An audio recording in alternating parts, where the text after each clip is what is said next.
Public hearing on the issue of electronic signs. There's been a lot of discussion. We did actually redo the sign law a couple of years ago, maybe last year. There's a few other points that have come up over the course of the past year. So before we change our law regarding signs, we have to go through the process of a public hearing. It has already gone through Planning Board, and it's been out there for public input for some time. I believe it went through the task force as well, if I recall. So Bob, why don't you give us background as to where it came from and what we're looking at here? This is a question of bringing our law up to current technology. Technology has changed, especially with respect to electronic signs and also the usage of electronic signs.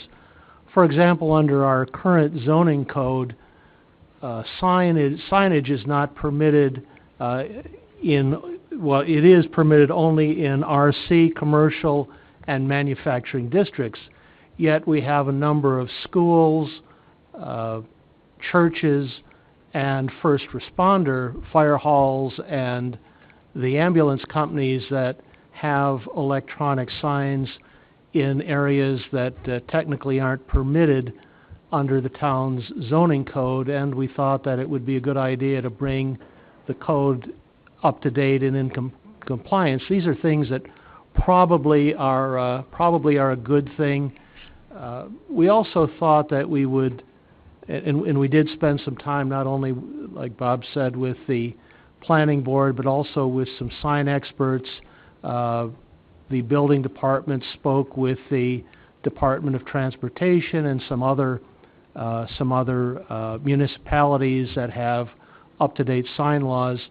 So some of the highlights would be that even outside of the commercial and manufacturing districts, electronic signs would be allowed with a special permit for a school,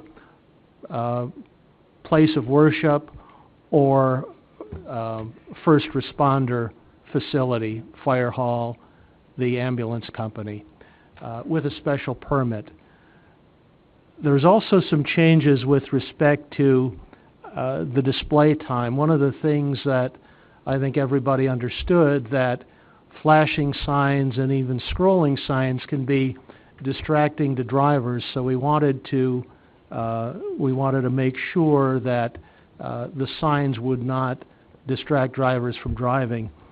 So the proposal at this point, and there was discussion, the old law provided that there would be a 6-second, that a message would have to be displayed for 6 seconds. The thought was that we would change that to 10 seconds and that there should only be 1 second between messages. There was also the thought that the daytime level could certainly be brighter than the nighttime level. So the proposal would be 7,500 nits during daylight and 500 nits at nighttime.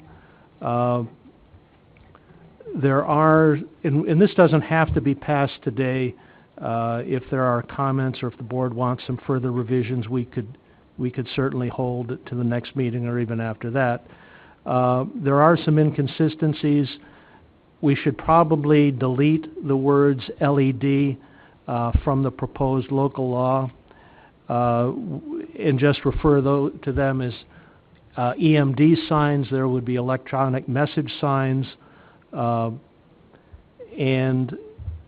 also in 200-67 subparagraph D, we would add the words, because there might be some inconsistencies, illuminated signs or lighting devices shall employ only light of constant intensity except as set forth in paragraph 8H, which refers to the differing levels of brightness in night and day.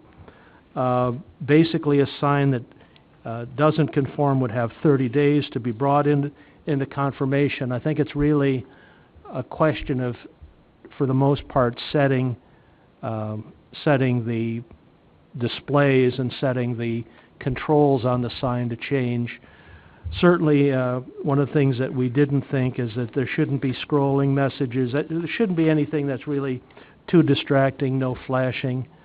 But we were interested, actually we did the rather unusual step here of advising by letter all of the businesses that have and organizations that have electronic signs. So I think the town board is interested if anybody has any additional comments of hearing them.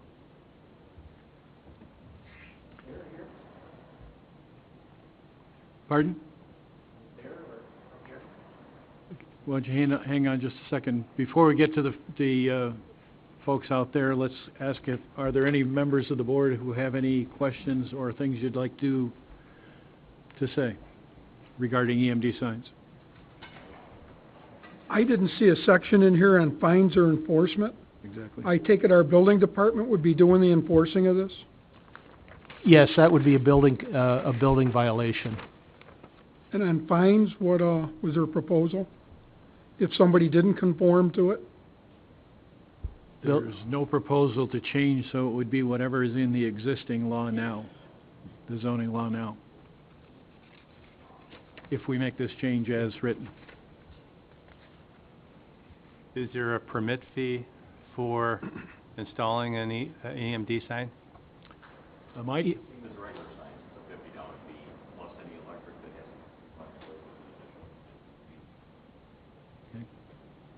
So there would be a EMD sign permit for $50, and then because of the electric, they'd have to apply for an electrical permit too?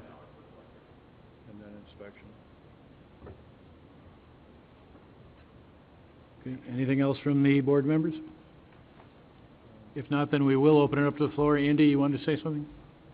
As I read through this, my first thoughts are we should be encouraging businesses to come to Wheatfield to expand their tax base. We should not be putting restrictions on how they advertise their businesses and their location. What I read through here, I think about, for example, paragraph C, where there's no more than one sign. If a business is on the corner, they should have two signs. There's no reason for it. If they conform to your rules, how many signs is really immaterial aspect. If you think of the grapevine, they have two signs. It's around the corner, it covers two different areas. In section E, number 1, that's extremely vague on how you're trying to tell people to put Miller displays up. Perhaps flashing may not be allowed, but how much time you put on the sign and how much you don't. Perhaps somebody just wants to show you their time, and there's just 4 numbers to read. It doesn't need to be there for 10 seconds. We shouldn't be restricting how signs are used. But for the businesses, they're spending a lot of money for these signs. They should get the maximum value out of them as possible. In section C, where you say like a message sign displays may be permitted, it should say shall be permitted. You don't want to give discretion to somebody on something we all agree should happen. Shall be done and have it happen. Section I, J, and K, you're restricting how the person's going to use this equipment. I don't think the town has any business telling private companies how to use their equipment. That's beyond the public's reach. They're going to sign up, they're trying to advertise something for their business, to attract customers, to keep them in business, to employ people here in the town. Why should we try to be limiting them? That doesn't make any sense at all.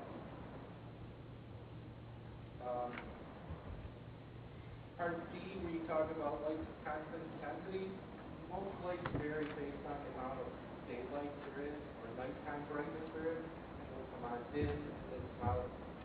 Perhaps that should be, I assume they're talking about an external light on a sign or an internal sign. Perhaps the simplest thing is they should be appropriate for the amount of brightness there is at the time of day. The whole concept of trying to limit a electronic message sign is overreaching for the town to do. We should say they are allowed. Perhaps something like flashing, maybe that would be as far as it would go. Specify exact brightnesses and so forth should be conforming to the brightness of the day is to not be overly distracting or overly bright. Beyond that, you don't have the ability to measure the brightness of the sign. Brightness is going to change depending on what's on the sign. full sign of white with black text. Well, here in Detroit, the sign is black with white text on it. So measuring it is arbitrary. A lot of this is very arbitrary, how you were describing and so forth. People are going to come into compliance or not in compliance. You get a sign your grandfather did. That's the story. Why are we trying to nitpick that? There are regulations from both the federal and the state government, the DOT of both federal and state, and also this law was drafted with significant input from a sign purveyor. Cooper Sign spent a lot of time with the planning board suggesting some of the standards. So it wasn't arbitrary. It was a question of the planning board spending quite a bit of time doing its research and using standards that are not only in the federal and state law, federal and state highway regulations, but also industry standards as explained by Mr. Cooper.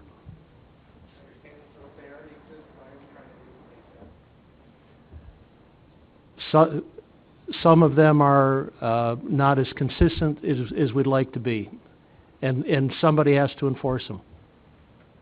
There was a thing about the hours from 6 a.m. to 9 p.m. If your restaurant, you're open after 9 p.m. You tell them to turn their sign off before the restaurant's closed. I don't think that's reasonable to do for business. Why are you trying to restrict the business and attract customers? Those are only lighting restrictions are only in non-commercial or non-manufactured. Those are only for residential areas.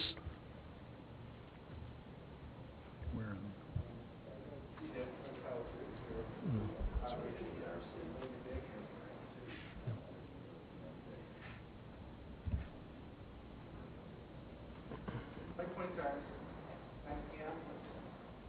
The doctor can't start in the wintertime. Correct? Midnight.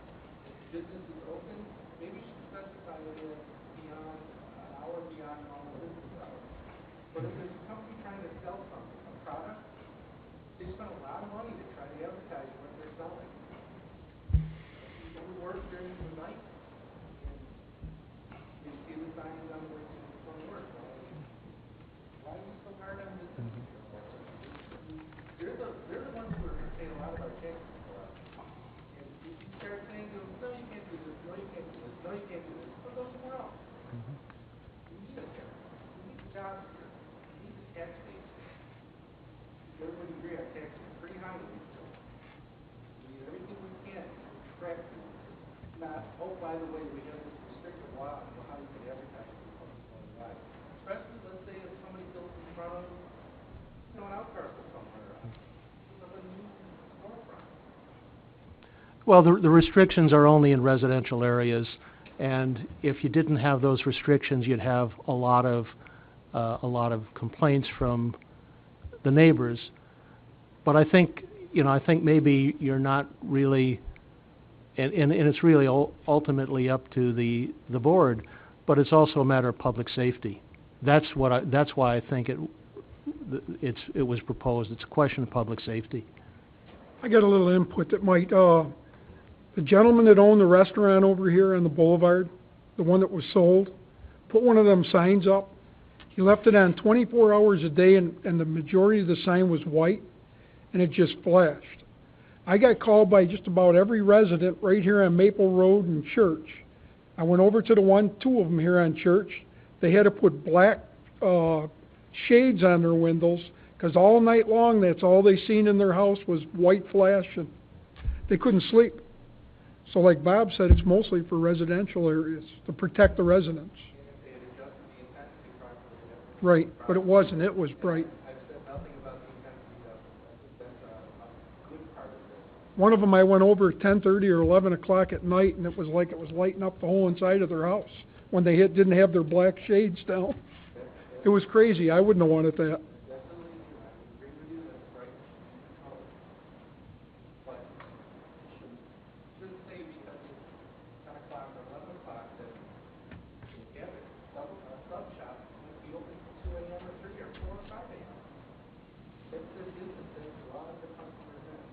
But if they're next to a resident, you got little kids, you want your little kids to be able to sleep. Is it any different than a street light? This was pretty bright. It was lighting these people's houses up like you wouldn't believe. This adjusted sign is not what I'm talking about. I'm talking about signs that conform to the regulations. Certainly somebody's car headlights can be pointing in your eye.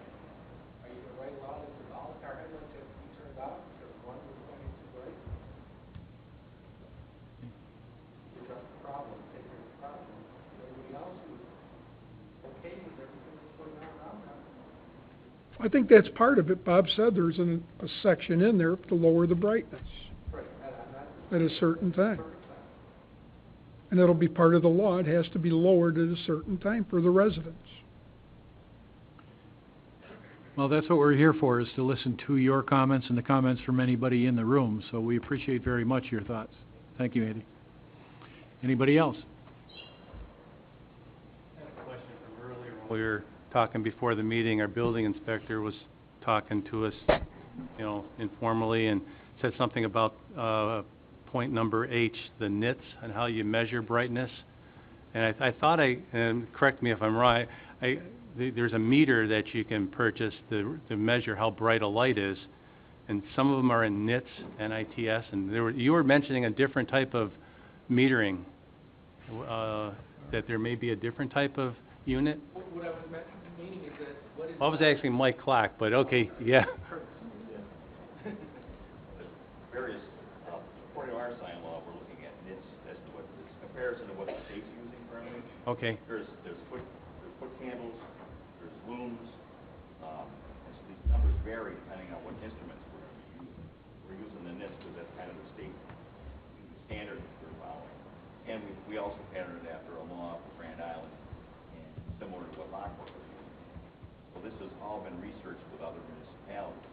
Now, the equipment that's out there varies depending on distances from the sign, the brightness, the luminosity of the sign. So, and the range, the prices will vary depending on the type of equipment. So we're not talking about changing the units. We're going to still keep this as a nit? We'll still stay with that because Okay. it's our acceptance. Okay, does anybody else have a comment? Just one comment on the measurement of the brightness. It depends on where you are measuring it from. You're measuring it from the street, or you're measuring it 10 feet in the air straight into the sign. That's completely different value. Right. And if you're worried about safety, now you're where you're concerned about safety for drivers in the car. That's a real good point as to whether we would actually have to define where we're taking that measurement from. If it's not already in the existing law.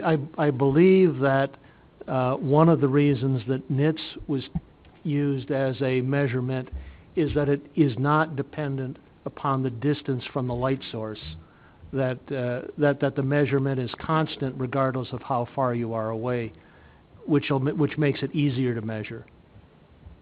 Although I think that would make it more difficult to enforce, because if the sign is like a flashlight and high above the road versus a floodlight with low intensity is a lot more distracting than a flashlight with high intensity in your face. So that measurement numbers won't work. So the safety is your goal. You have to measure it from the driver's point of view. If there's cars, you think about it.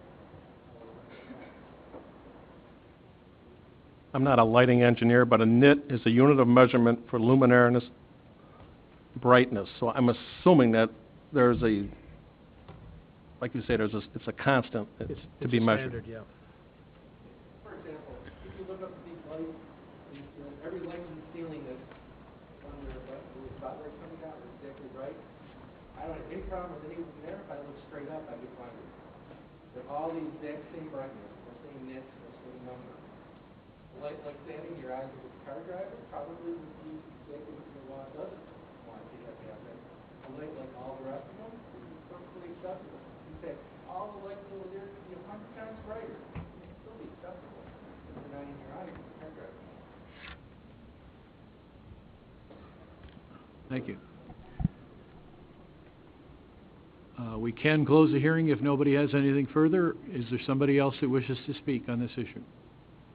Just one question to Bob O'Toole, our attorney. Now, who did you say you sent letters to again? To every owner of electronic message display signs in the town.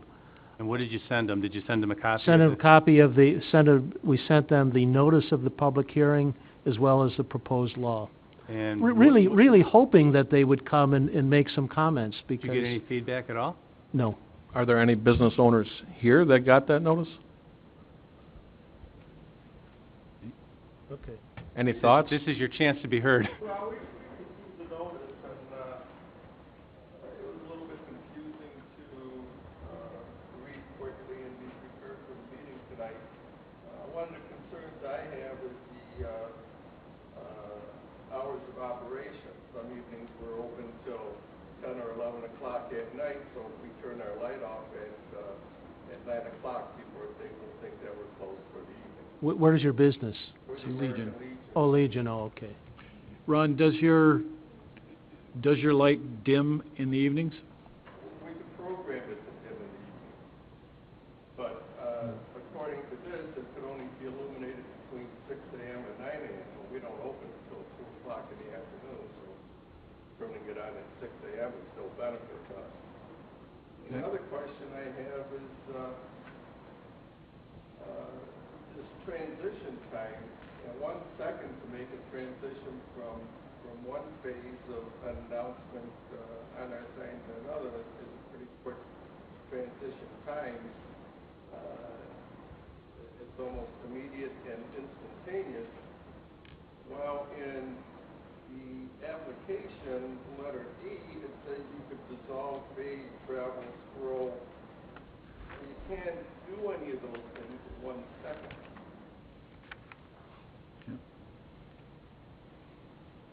So it's kind of contradictory what we could do, how we could do it. And if scrolling is a distraction, my question was, this seems like an arbitrary statement because anytime you put an illuminated sign up or a billboard, it's going to distract somebody if their eyes leave the road to read the sign. Why is scrolling more distracting than fading or dissolving or traveling across the sign? And are there any statistics you have to support this fact that scrolling is more distracting than any other type of image that appears on a sign? Well, I wonder if we missed a word, maybe not. I think that's maybe what we did, and I think the idea was to limit it to static displays and not have scrolling, flashing, anything like that. So I think we must have left out a word "not." It even makes it more confusing. Thank you. I mean, I don't want to nitpick this, but. Well, I have to agree with this gentleman. This just appears like you're trying to enforce a hindrance on anybody who's trying to do business, and after investing $20,000 in a sign so we could advertise their business, you just handcuff them. Our sign cost $22,000. We just had it put up a couple of months ago. Now there's all these restrictions. We weren't aware of any of these restrictions 6 months ago, or we would have perhaps reconsidered what type of sign we would have put up. thank you, Ron. After spending $22,000 a few months ago, we may not be in compliance now. So what do? Take down our sign? What are our options? If we don't comply, what are our options? Take the sign down? You should be able to reprogram it. I think that's the thing with electronic signs. You can program them. You can change them. You don't have to take them down. You just use them a little bit differently. So are there going to be more directions to come as to how we should program our signs? My guess is probably the board won't consider this tonight, and we'll probably anybody, I think probably the board will hold, so if anybody wants to submit written comments, that probably wouldn't be a bad thing. Thank you. The gentleman next to you? Yes, that was Ron. Our sign, we've got the modern software with it. As far as dimming, it's auto dimming, which I believe depends what time of the day is, it controls the brightness of the sign. So it's, if any people have these new modern, the new software for these signs, most of it is auto dimming, and it's controlled by the software for the manufacturer. I don't know if it's in compliance with the nits and all this other stuff, but most of them should dim automatically. That's ours does. Thank you. Okay, anybody else? Yes, Andy? There's a Dutch company on Vanderbilt Boulevard, across from the Wheatfield restaurant roughly. They've got a sign up there that has red and green letters, and it's scrolls. Have you ever gotten a complaint about that sign?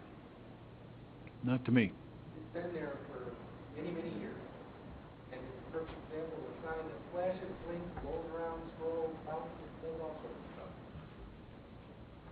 Not get a complaint about a sign like that, a major thoroughfare, perhaps you should be rethinking about re-regulating what you put on your sign. It's a little overreaching. Thank you.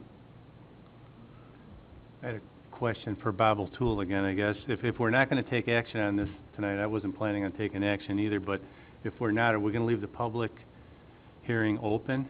And if we leave it open, there's a few syntactical changes, I think, that came through in the last couple of days on this, and even tonight. Yeah, I don't know that we need to, we could hold a public hearing open, but I don't think we need to. I think that the changes could be addressed in the public comment section before before at the next board meeting. So I think there'd be enough time to make additional comments. Plus, they can talk to any of the board members or myself, and we can circulate any additional comments.